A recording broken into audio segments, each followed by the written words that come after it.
Au deuxième jour de leur manifestation de colère, le collectif des enseignants indignés maintient la pression sur le gouvernement.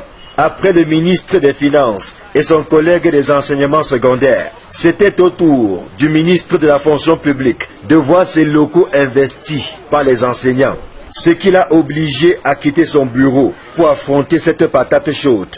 Michel Ange Angouan a emboîté le pas à ses collègues pour inviter les seigneurs de la craie à s'inscrire à l'école de la patience. C'est vous qui nous formez, c'est vous qui allez continuer de former nos enfants. Quand on vous voit dans la rue, on est très embêtés. Nous vous disons que nous sommes embêtés. Il n'y a pas un seul membre du gouvernement, encore moins le Premier ministre, le Président de la République, que vous avez interpellé très poliment. Personne ne peut se réjouir de la situation qui est la vôtre en ce moment, que lorsqu'on vous dit qu'il y a des difficultés financières et qu'il y a une planification qui s'opère, ne perdez pas votre patience. Une invite à la patience à laquelle les enseignants indignés n'ont pas souscrit, convaincus qu'une solution peut être trouvée dans l'urgence à leurs problèmes. Voici le cachet du directeur général du budget. Ne nous parlez plus de prévisions budgétaires. Notre salaire a été budgétisé. Je vois 25 milliards et quelque chose de centaines de millions là.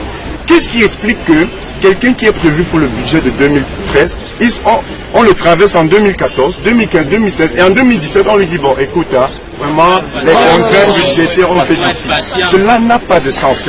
Le ministre de la fonction publique va une fois de plus faire appel à leur sens élevé de patriotisme.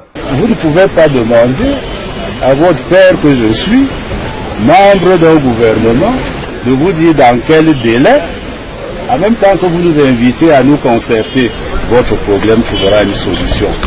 C'est vrai, on dit ventre affamé n'a point d'oreille, mais je voudrais vous dire que vous avez frappé à la bonne porte. Je crois que vous ne vous êtes pas trompé de chemin.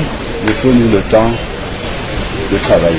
Au bout du compte, l'échange a pris les allures d'un dialogue de sourds. D'un côté, le gouvernement qui sollicite la patience des enseignants grévistes et de l'autre côté, des interlocuteurs pour qui ventre affamé n'a point d'oreille. S'ils estiment que le problème n'est pas à leur niveau, qu'ils saisissent Monsieur le Président de la République afin de lui montrer l'urgence et la gravité de cette situation.